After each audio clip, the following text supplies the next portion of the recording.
গ্রামের মানুষ মাটির চুলায় রান্না করে। গ্রামের মধ্যে এখনো লাইনের গ্যাস ওরকমভাবে পৌঁছায়নি, তো তারা লাইনের গ্যাস না থাকায় অবশ্যই মাটির চুলাই ব্যবহার করে, অন্য কিছু ব্যবহার করে না।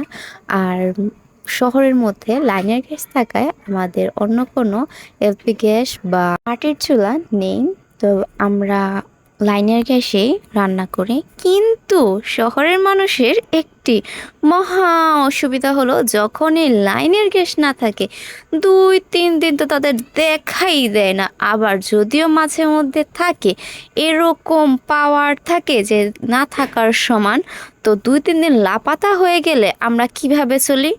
তো তখন আমাদের এই মাটির চুলার কথা মনে পড়ে এবং কোনোভাবে এটাকে জোগাড় করি, অথবা আমরা নিজেদের উপায়ে 3টি ইট ব্যবহার করি বা অন্য কিছু ব্যবহার করি, যেমন গাছি ব্যবহার করি, ওটা দিয়ে তারপর নিচে লাড়কি দিয়ে তারপর রান্না করি।